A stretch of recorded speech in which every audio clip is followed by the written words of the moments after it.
am starting the recording, and I'm going to actually turn it over. Matthew, are you going to introduce Jason, or Jason, are you going to take it? Well, I can run with it. We can figure it. We'll play it on the fly here. Can everybody hear me? Is that a good start? I can hear you. And I see some nods. Oh, that's great. Fantastic. Let's see. Absolutely. Peter and Matt and Stephen, you guys hear me fine too? I hear you well. Oh, fantastic. Well, Matt, would you like me to kick it off, or you want to say something to start, my friend? Please go. Okay, let's go. Well, welcome everyone. My name is Jason Kipros, and I'll be your MC for today's event. Matt asked me to come and MC this for him. I'm a Norfolk native, just like Matt is. And if you happen to find yourself in the area, you may catch me at the OK Spark Gallery. You could possibly see me on TV hosting our local arts show, Curate. Or you might even see me at the grocery store buying some unbleached all-purpose flour to feed my sourdough starter.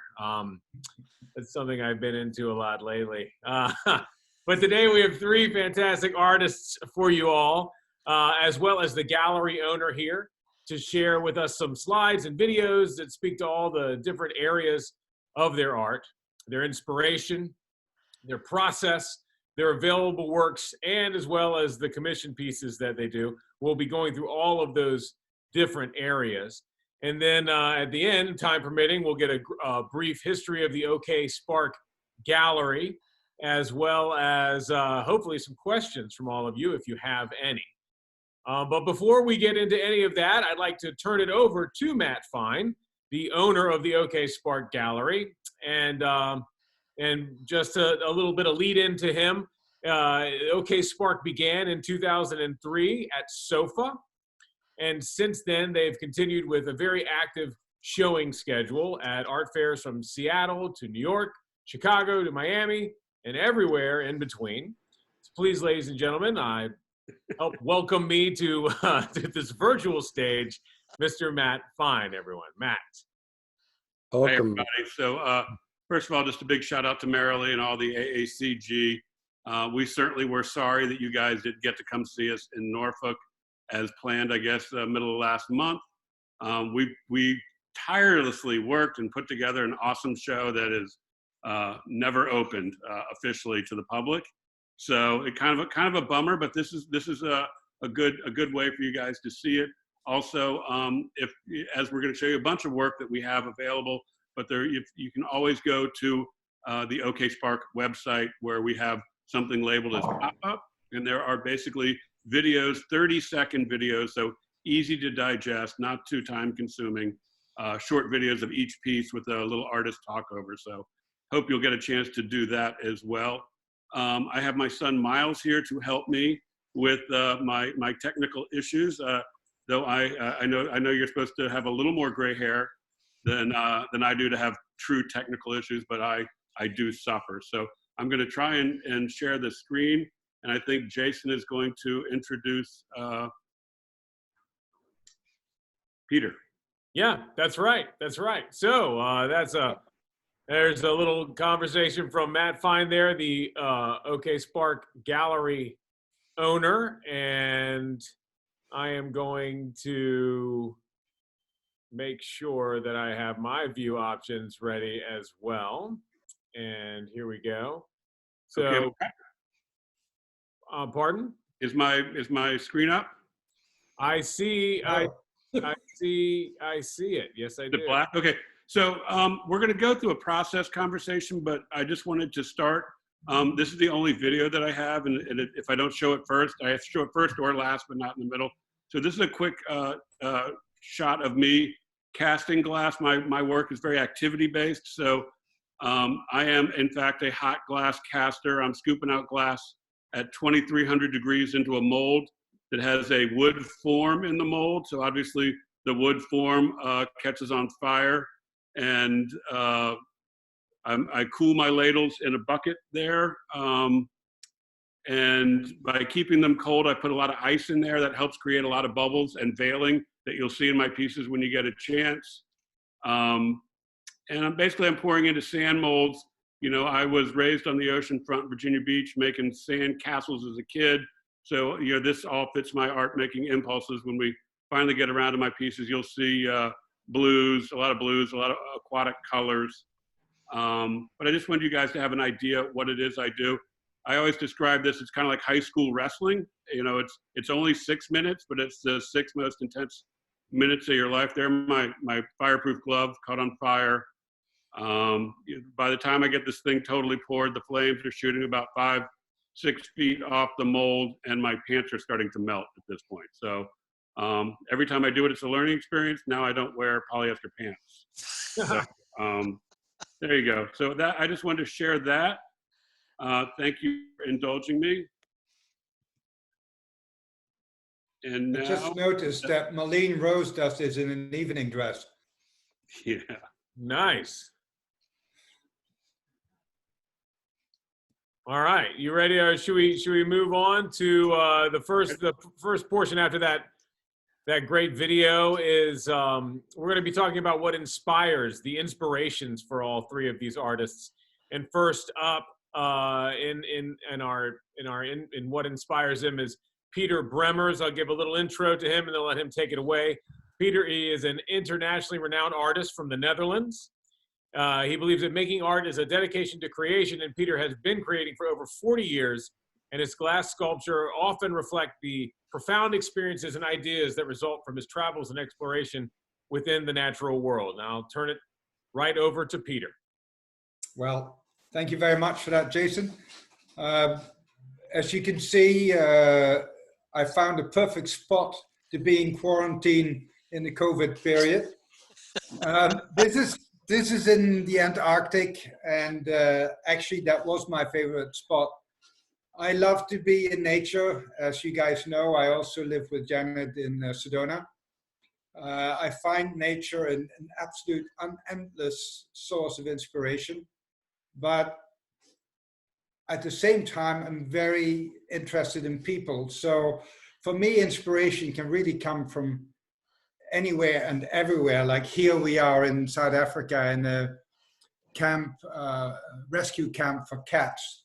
And this beautiful cheetah boy was so kind to let me cuddle him. So inspiration is an interesting thing because it can be a talk, it can be a book, it can be music, it can be love, it can be like this beautiful creature here, this seal in California, who didn't like me at all for interrupting his little snooze there.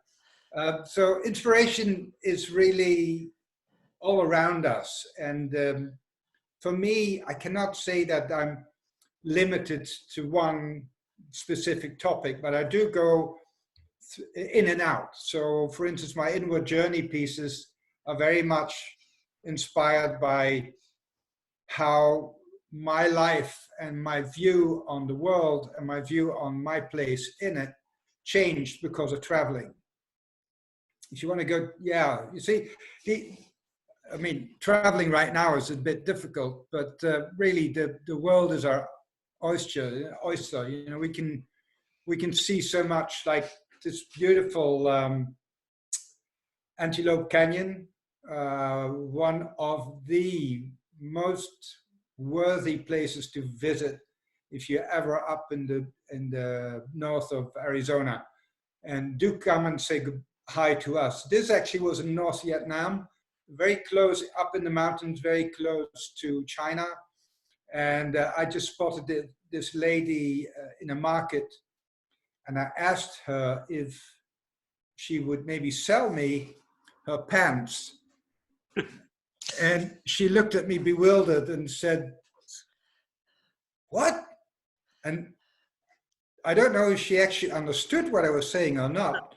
So I just pointed at the beautiful textile, and she basically she got up, walked out. I thought she would never come back. About 5 minutes later, I was still hanging. She came back and she had several of these beautiful things that she's wearing, and I now have them here in my house. I absolutely love them.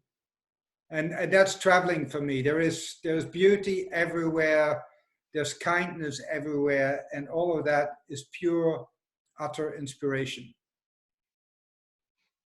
Thank you, Peter. That was Thank fantastic. you, Peter. I hope maybe that you're wearing those pants right now. We don't.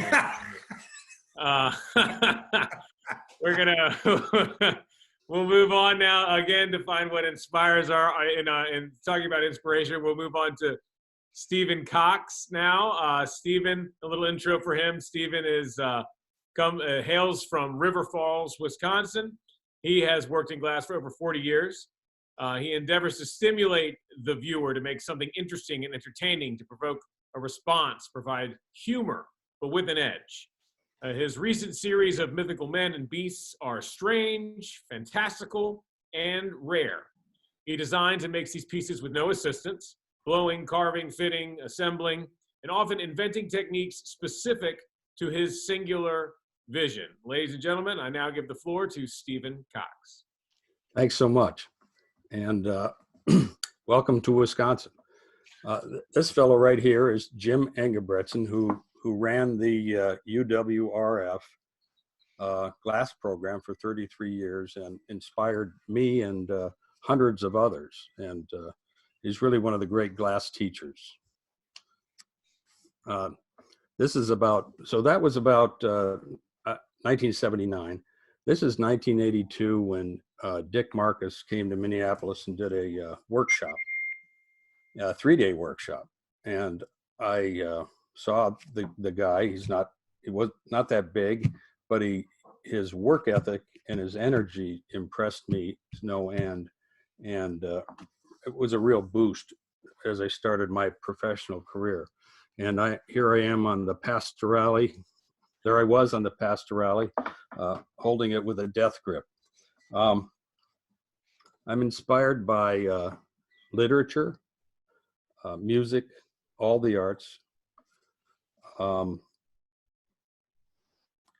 the natural world. I live in a rural area. I hike and I forage for wild mushrooms and wander around the woods, and it's wonderful to build my thoughts and coalesce some of the pieces. This is a beautiful little snake that showed up in my yard. This is what you may meet in my yard, the beautiful flowers. And I take comfort from my environment here. I wander the yard and I can think about my visions and the pieces I'm going to make. Thank you. Well, it's a beaut. No, thank you. It's always so cool to get a glimpse into everybody's own inspiration. The inspiration's all around you there. It's beautiful, beautiful place. Nice cat. Yeah, that's Marley. Well, now moving on, we're going to move on to Matt Fine, ladies and gentlemen. Not only is he the owner of the gallery, he is also an artist in his own right. Matt Fine lives in his hometown, Norfolk, Virginia. Yay, Norfolk! And he's carved out his unique path in his way his entire life. Not only is he a successful sculptor, showing and selling his works throughout the United States, he is also a gallery owner, which we have mentioned, a filmmaker, a real estate developer, a manager, and a community volunteer, presently serving on 5 nonprofit boards. Artistically, though, Matt mixes materials and techniques that are rarely seen.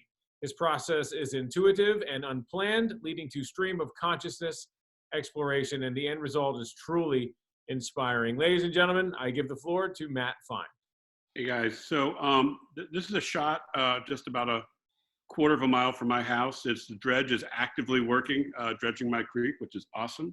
You know, I'm a man who believes in place. I am 4th generation here, two different sets of my family, both from Vilnius, Lithuania, moved here in the 1800s, and no one has really left since. My parents are still alive, they're still married, and they still live in the same house I was brought home from the hospital in 1963. I'm really proud of that because it helps me know where place is. My first love artistically was of photography, and I love backlighting things. I still think of my work oftentimes as silhouettes. This is, again, my backyard, and I still fall in love with silhouettes and actually shoot a lot of my artwork on there. This is some water, a manipulated photograph of some water. I take lots of photographs of nature up close, particularly. This almost makes sense looking at this slide. You know, my first impulse, my first inspiration artistically was abstract expressionism. So I really love that. I love the simplicity of it and the honesty that the artist approached it with. So sunflowers, just a leaf. I have a lot of work that kind of has this kind of leaf, veining and leaves in my work. I also am highly inspired by my wife.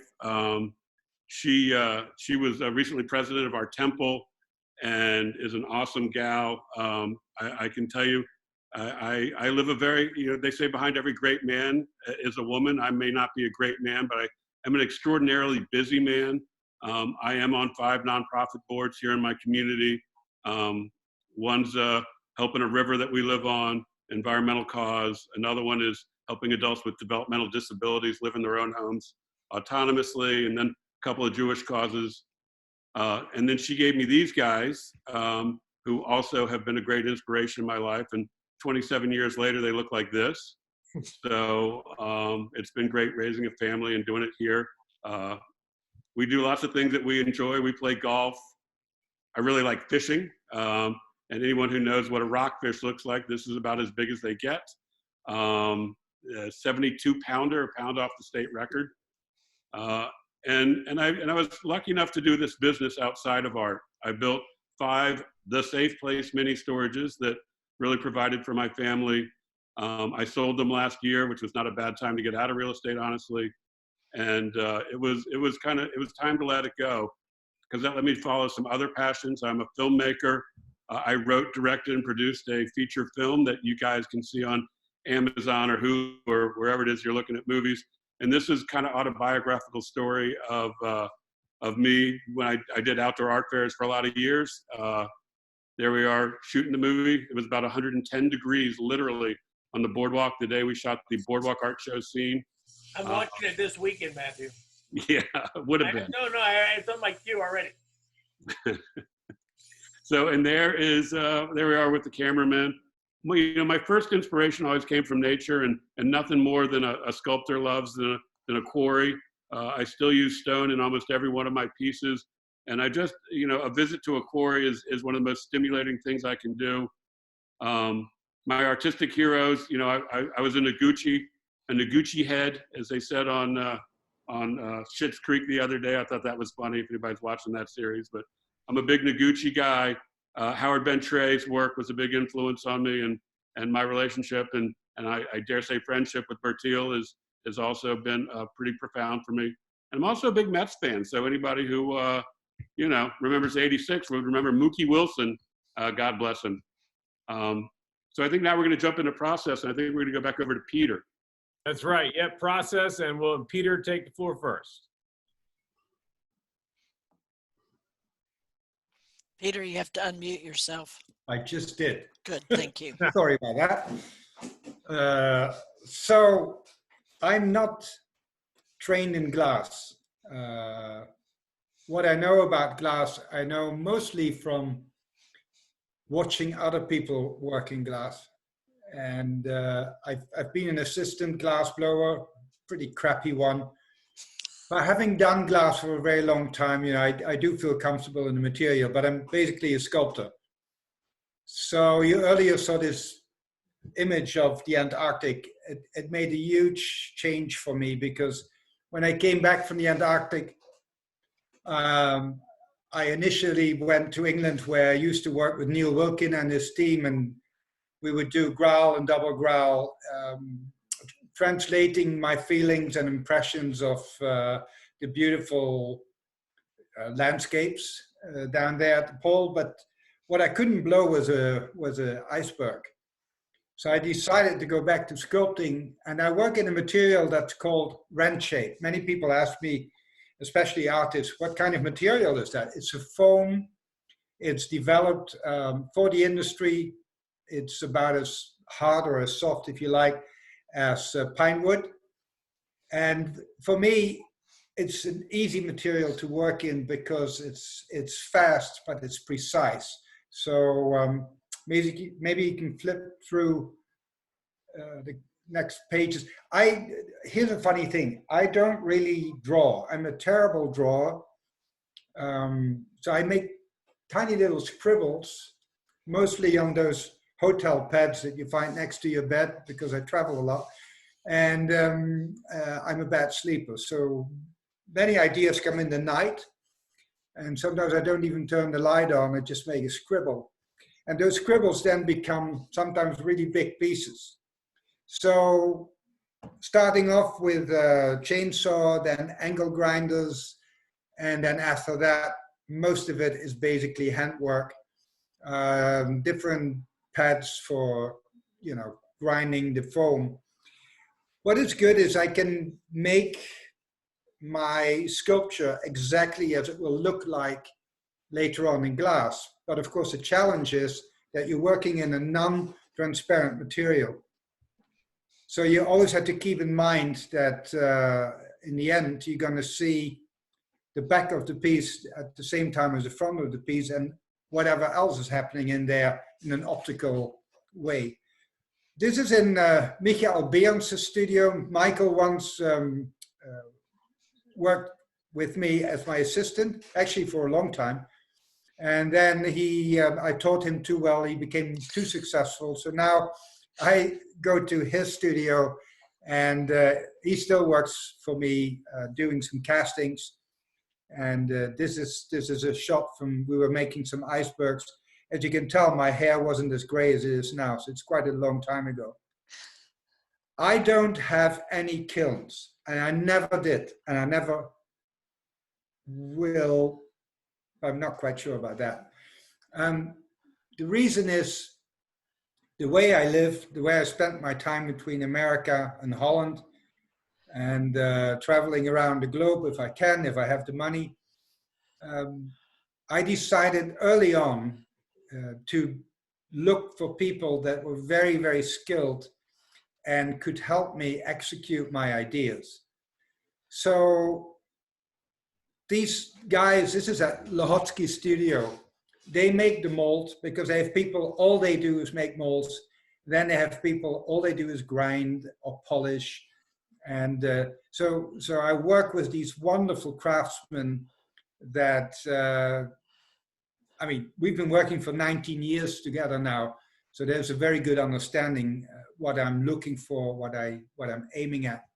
So I go to the Czech Republic every now and then, but nowadays I actually indicate a lot on my model. So here's a model I did as a commission for a house in Hunting Point in the Seattle area. This is what it looks in the studio. So this is at Lhotsky Studio, and that's what it looks like at the owner's house. It's 8 feet tall, and I think it came out pretty good. Beautiful.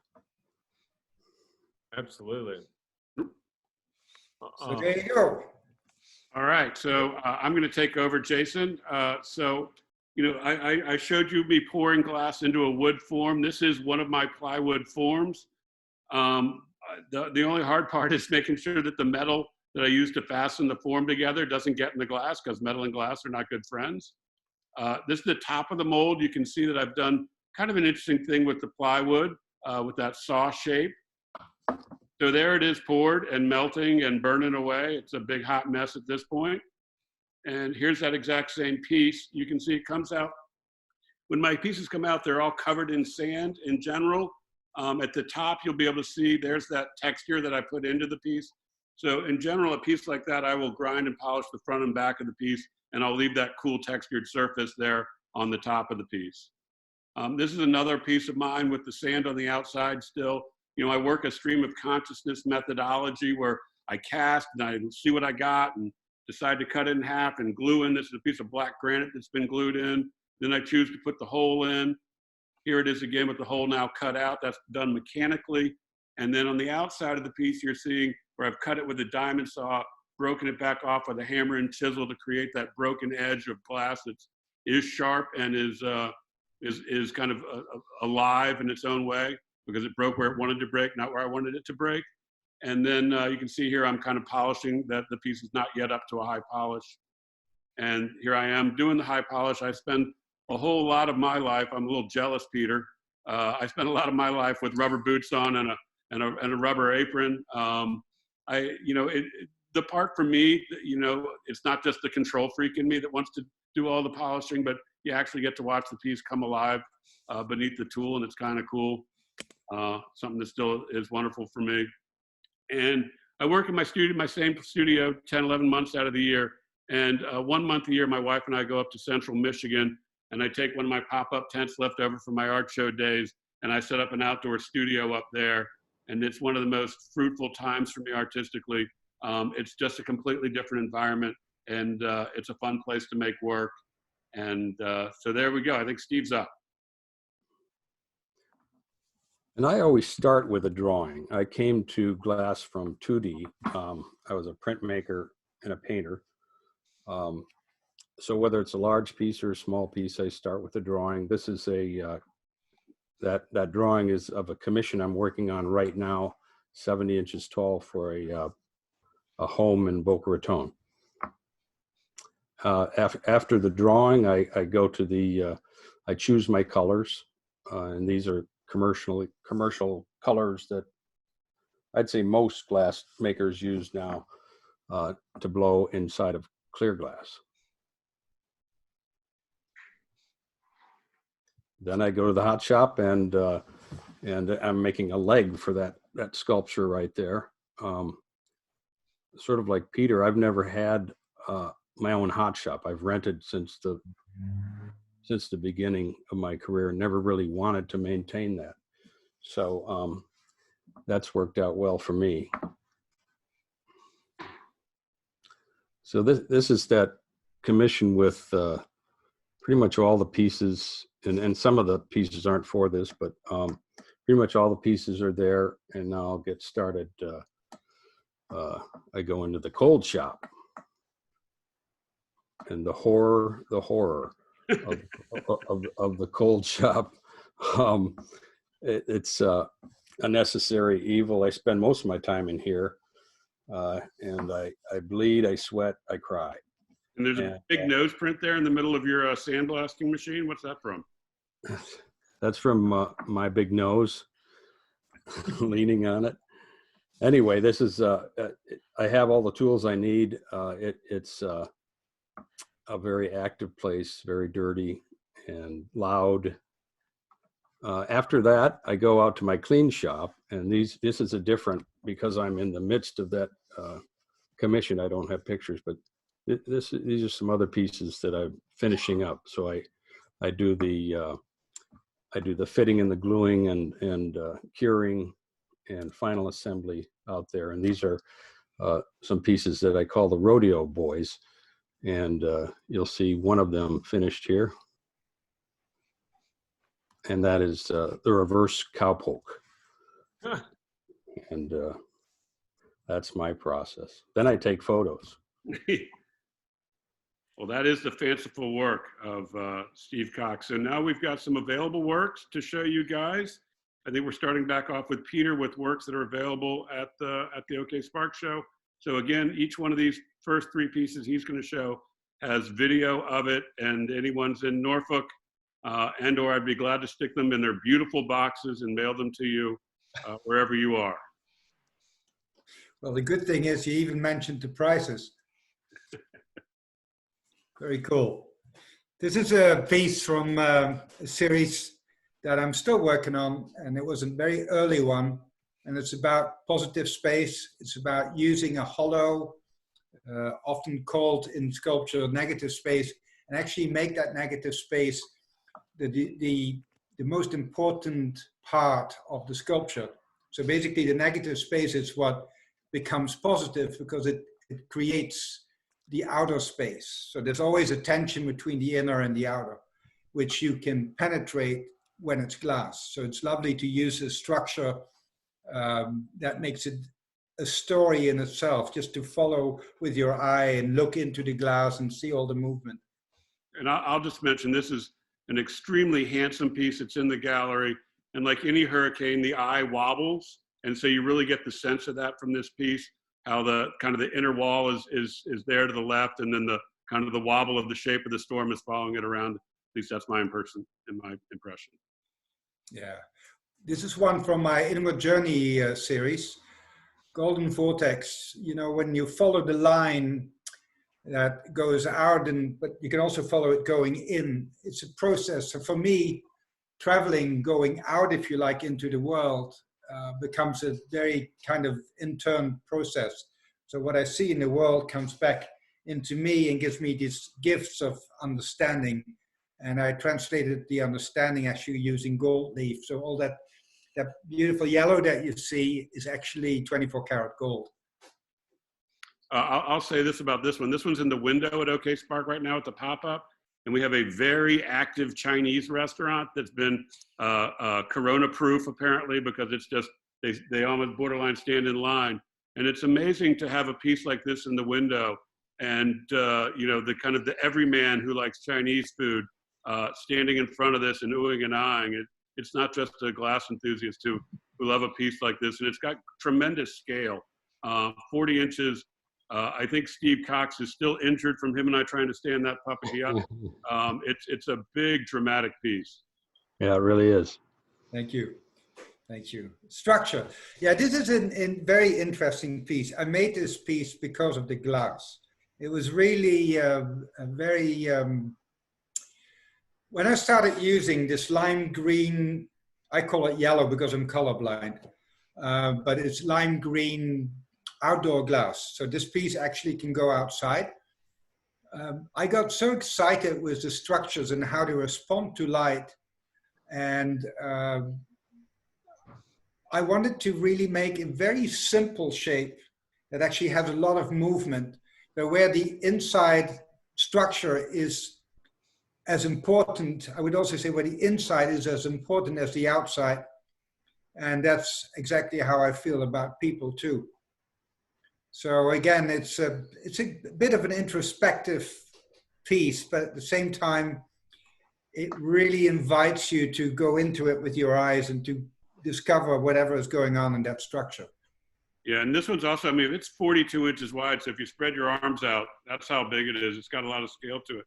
And Marilee, I'm not sure what you guys are doing process-wise in terms of if people had questions, you know, certainly if there's a question about a specific piece, I'm not sure if it's okay to open the floor up for that. Yes, everyone can either use the chat or just speak. You just unmute yourself if you have a comment or a question. I'd like to encourage that if people have questions. Nude relief. I call it relief because I'm from Europe. What is interesting here is you're looking at the flat side and the actual relief or relief is on the other side. But because it's glass, you get this wonderful change and shadow. And again, this is a piece that can be outside. And this glass is actually, somebody's asking, this glass is actually from Banyas from the Czech Republic. And again, the piece was cast by Lotsky Studio.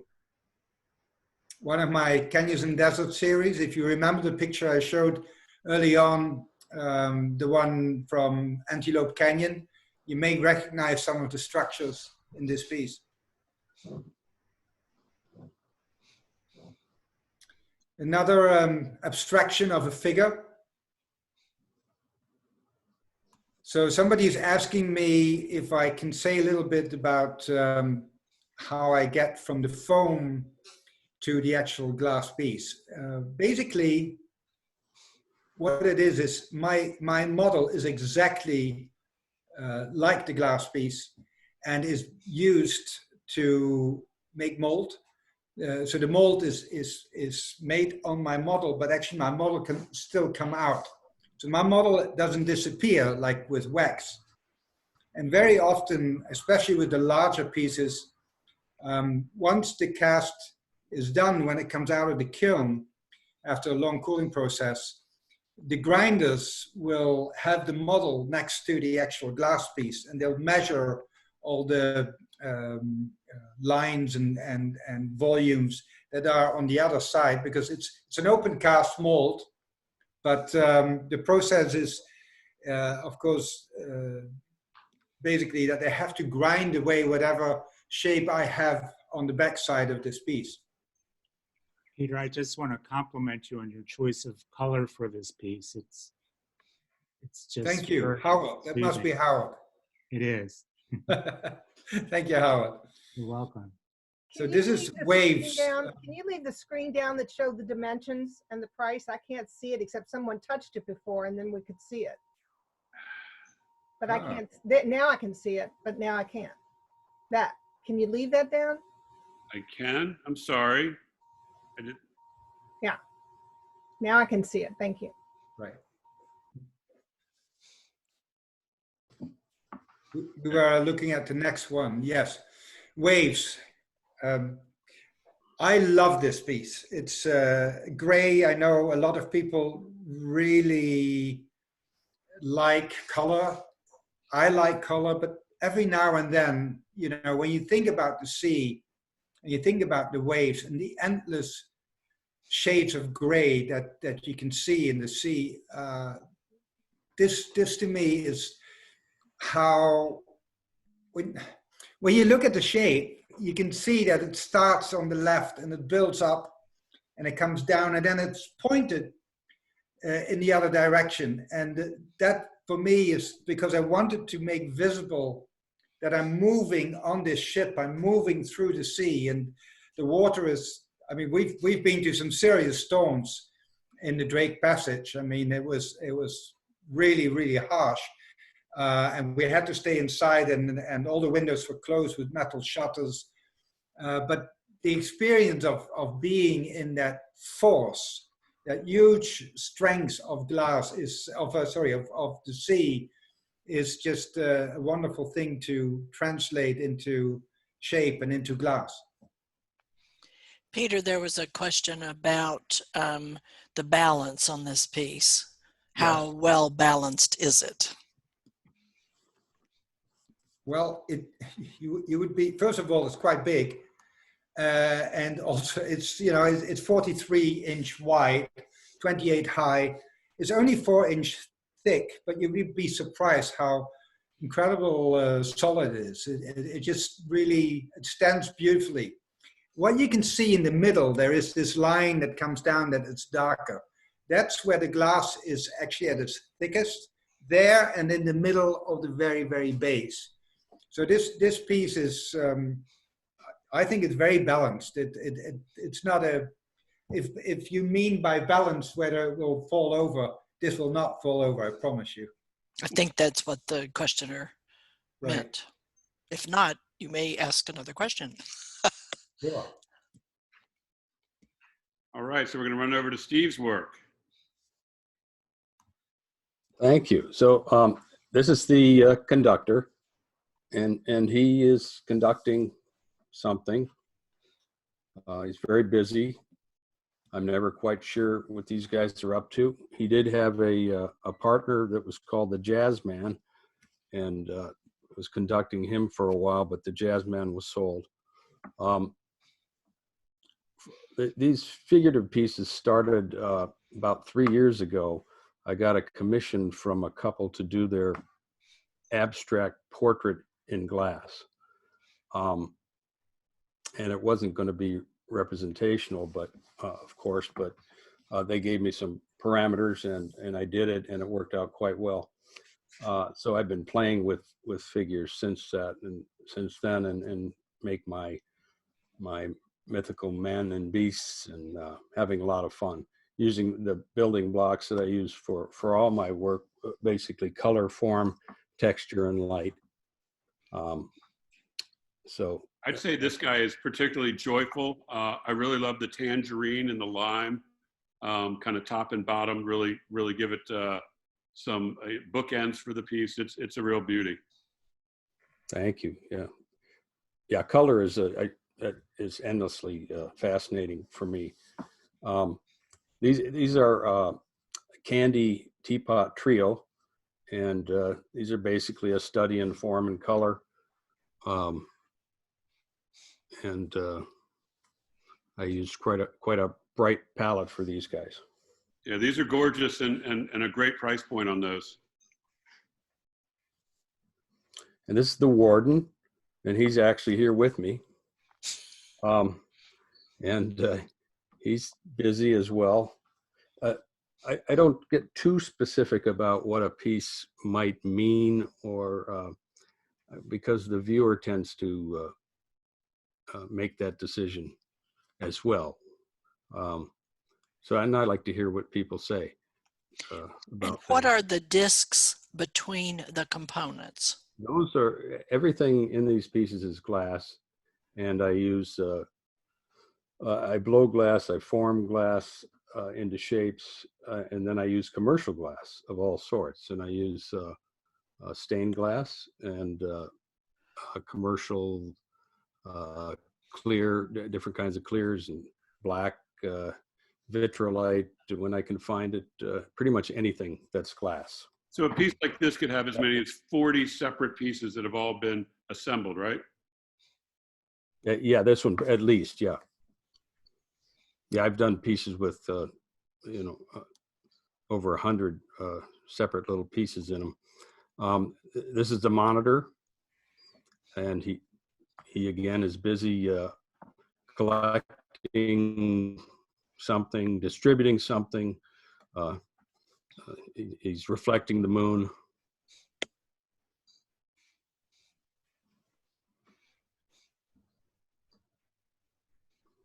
And this is a caballero, and he's an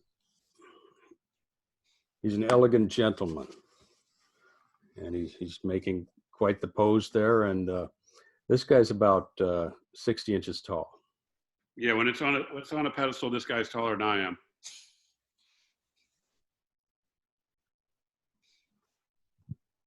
And this is a smaller beastie.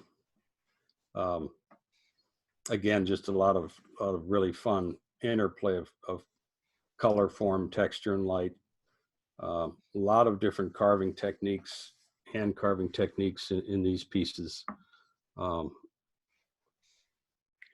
So there are, I think, 3 more beasties on the OK Spark website, okspark.com. Go to pop-up, and each of the beasties has a little 30-second video of it where we're actually going around the piece, and you can really see them well there. And these are the Trippy Teapots, and I did these for a teapot show. And I've been doing sort of abstract teapots for many years, and I didn't think about it when I made these, but after I finished them, they sort of reminded me of like Peter Maxish, that era of art. So I called them the Trippy Teapots. All right, I'm gonna take over real quick. Matt Fine again. So, again, I do heavy carving on my work. So the back of this piece has been cut with the diamond saw. That's what you're seeing the X and Y axes. And again, the glass has been shattered off, which gives you great texture. Polished from the front, the 2 holes mechanically cut. When I talk about the wood in my pieces, you're looking around the outside of the piece, that texture that's created from the wood. This is one of the most unusual pieces I've ever made with this glass. It almost looks like jade. My grandparents, my grandfather would say, I love you, honey. And she'd say, yes, we are. So it's a bit of a love story, this piece. And I see them as the figures kind of remind me of my grandparents. It does include this kind of massive, cool wooden base structure. And the glass got caught between being transparent and it going through the vitrification process. So that white and green creates that jade that's really cool. It's a single piece, each one of them. It's stacked. It's not stacked. It looks like it's maybe stacked, but that's just the cutting and breaking. When I was talking about throwing the ladles into the water, that creates this veiling. So this piece with the clear glass gives a really great understanding of the veiling and the bubbles that are created from that process. And then again, the heavy carving with the diamond saw on the side there, again, a mechanically cut hole. This one's about 6 feet tall, a green piece with about 125 holes cut from the back of it, but not all the way through. So it lets the light permeate through the piece. The glass piece, the single piece of glass on top is mirrored with the granite carving below it. And then they are put together with some bronze elements that are on the sides there. A very striking piece that would love to be in front of a window. This is one of, I've done a couple of, I don't make them often, but I do make these hearts that are kind of whimsical. And if you look closely, you can kind of see a face in this piece. It's actually about 4.5 inches thick. So even though it's not a big piece, it's very heavy. And with those broken edges, it's sharp. So it's kind of maybe a little bit like love sometimes. This is Kodesh, also a 6-footer. One of the most dramatic scaled works I've ever done, probably weighs 300 pounds. You can really see in the bottom and the top what I talk about when I talk about bubbles in the ocean and the aquatic sense of a piece like this. And then with the granite put in, this piece also has massive, I use really thick wood in this piece. So the wood, the texture from the burning is really dramatic on a piece like this. And we got the kind of the blue moon there on the left. It's a hanging piece. It's about 30 inches across, hangs on a black rope. It could be included in installation like with the piece that's below it. And on the right is June Yoon, who we just was in part of the AACG Emerging Artist Series. That piece, that wall piece is about 8 foot by 8 foot square. Those are kiln cast elements with kind of a sunset going on there. So yeah, she was the Artist of the Month. Artist of the Month. We also had her at SOFA. Last month, I think. And she's from Seoul, South Korea. And now we're going to run through some commission stuff. Peter, if you don't mind, at this point, we're going to kind of boogie through the commission process. No problem, no problem. So I spoke about commissions last week. So a lot of you were present then as well. So I'll keep it short. What I love about doing commissions is that you are sometimes pushed to think out of the box and do something that you wouldn't just do by your own choice. But at the same time, it's extremely interesting.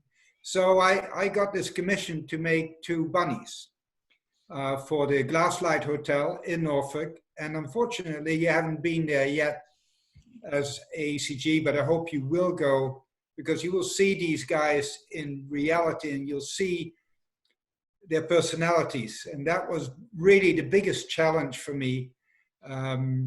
When Pat and Duck gave me the commission, asked me if I could make 2 bunnies, they told me the story that Pat's nickname is actually Bunny. So her grandchildren call her Bunny. But Pat is anything but a bunny. I mean, she's a sweet little lady, and I love her to bits. She's absolutely wonderful. So, and this would be Doug, and Doug is kind of easygoing. And so I made those, the very first picture you saw, that was what I initially showed them, these 2 mini bunnies, and then translated them into these large ones. So this is at Studio Lohotsky in the Czech Republic. We discussed the process. I've been at least 7-8 times during the production of the bunnies. Here are Pat and Duck as well. The Perrys, quite well known in Norfolk because the Perry studio opposite the Chrysler Museum comes also because they sponsored that. So you can see the size of these guys. And here we have parts that are polished, parts that are not polished yet. It's a whole process. And I'll tell you a little secret. My friend Neil Wilkin in England, he made the eyes for the bunnies the way I thought they should be made. But then we ended up with actually having more than 20 pairs of eyes because I couldn't decide. And I wanted to see it on location. So this is already in the Glasslight Hotel in Norfolk. And we were holding these eyes on the bunnies, and we're all talking about, well, which color should go with which bunny. And I'm not insecure when it comes to my work. I'm insecure when it comes to a lot of other stuff, but not my work. But it was really fun to ask the guys that were working there and the girls that were working there and say, hey, what do you think? Which eye should we use? And there were many different ideas, so I ended up just using what I wanted to use. But this is in location, so Doug is behind the bar, all relaxed, waiting for his drink. And Pat Bunny, on the other hand, you see she's wearing a necklace that I made for her because Pat loves her necklaces. And when you walk into the hotel, more or less the first thing you see is, apart from these lovely ladies here to check you and guys to check you in, is the bunny who's looking straight at you, tapping her foot like, action everybody. There are some new guests. So there you go. Those are great. This is a piece I did a number of years ago. I did a series that I called Floral Sculptures, and this is a 4-foot tall one that eventually ended up in the right above the entrance to a really nice restaurant in Wisconsin. This is a piece I did for a house in Salina, Kansas, that sort of odd niche in the middle of a big room. They wanted something for that, and we did something. It was supposed to mimic the colors of the prairie grasses in the fall. It's a remarkable piece. Did they have that space for it? Because it's beautiful. I love how it's placed there.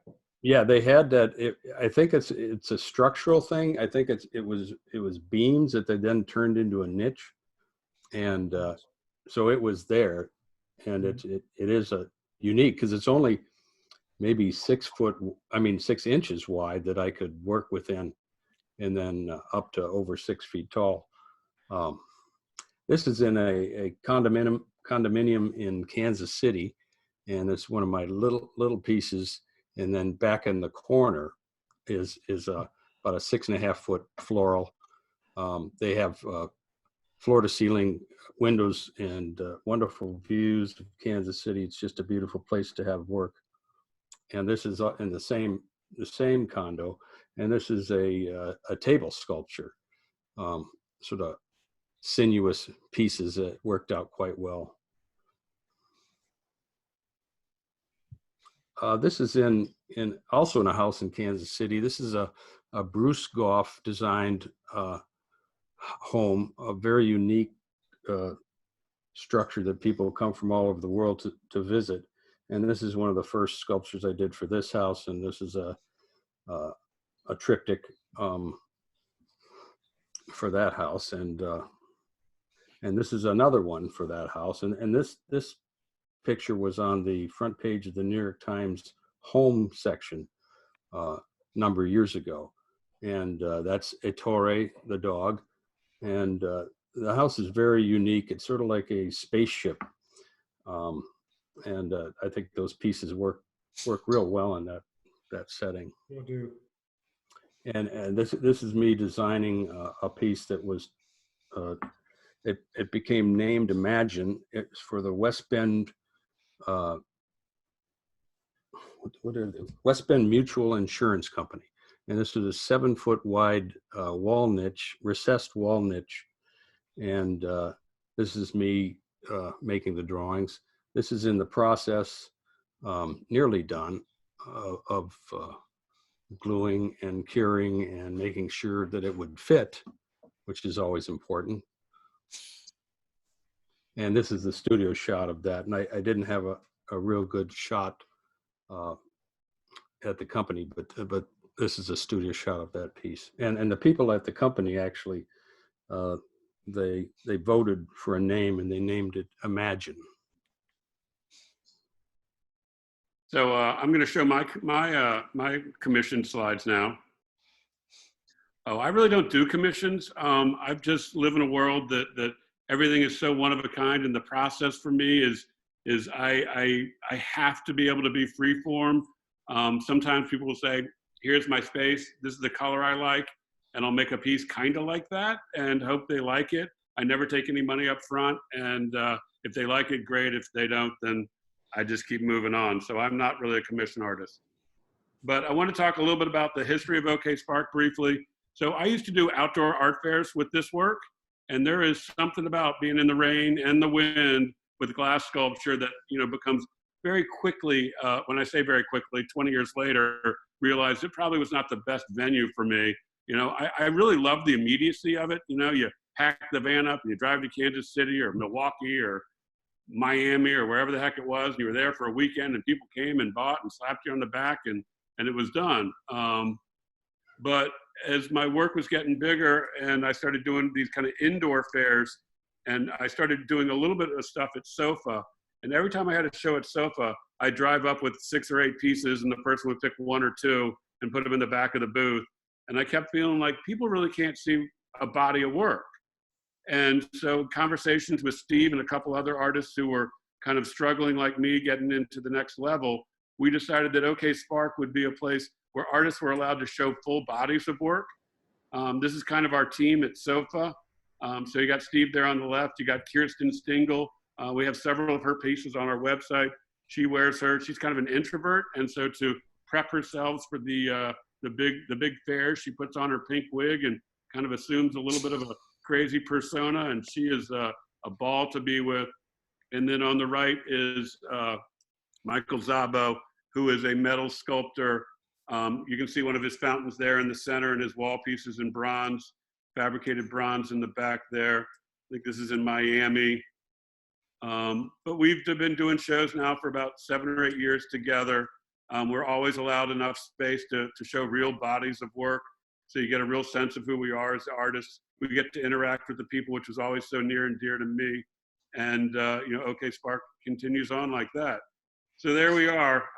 We have a little ship now that we can carry our work around in. I get to captain the boat, which is nice. And so that's kind of the OK Spark story. And I think we left all of 1.5 minutes for questions, Marilee. Are there questions? If you have a question, unmute yourself, please, and ask the question. Where did the name OK Spark come from? Well, you know, I kept thinking that the creative act is its own beautiful thing. And there used to be a famous gallery in New York City called OK Harris. And so I just thought, OK, the spark of creation. And it was fun. I wanted it to be a little bit not exact. And my last name is Fine. So every bad pun of fine art and fine gallery and just, that was a mess. So this is what we ended up with. Question for Peter Bremers. Yes. Hello. Yes, we can hear you. That's great. Yes. Peter, what makes one piece be good to go outside and others not? Is there a difference in the glass or the processor or the thickness or what? Completely different glass. So if most glass that people use has an expansion rate of anywhere between 93 and 96. The glass that I use actually has an expansion rate of 45. And we've had glass sculptures outside since 2006 in different environments and in different weather, from very cold to quite hot. And it's never been a problem. I mean, knock on wood, but the only issue we've had early on was glue. But also that is now solved, and it's the best thing about it is that the sun will change what you see. I mean, I should say the daylight and the evening light, if you put any spotlights on it or whatever, is every time it's a different piece. And that's what I love about being able to put glass outside.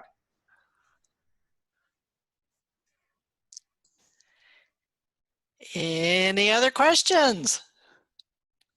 I have to say this has been marvelous. Nobody else, I'm sure everyone else, I'm probably saying what people were thinking, but I've really enjoyed it immensely. Thank you. Thank you all for attending. Jason, thank you for moderating. Matthew, fine. Thank you for putting together. Stephen and Peter, thank you. One last little thing. So my email, if you don't have it, Marilee can get it to you. Glad to send you photographs of any of the pieces that we showed today. The available pieces, there's a wider net of those, so I can send more photos if you're interested in a particular artist. And again, our website has the little videos, which I think are pretty fun. And I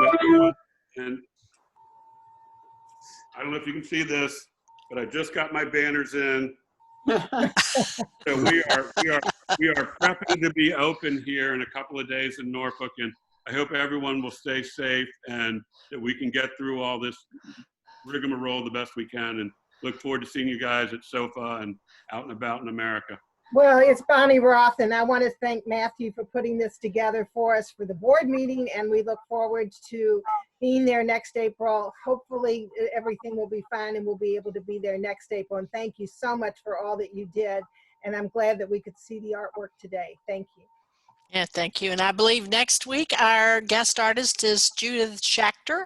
Did I pronounce that correctly? I hope. Yes. And 1 o'clock on Friday. And also the Glass Art Society right now is on, all virtual.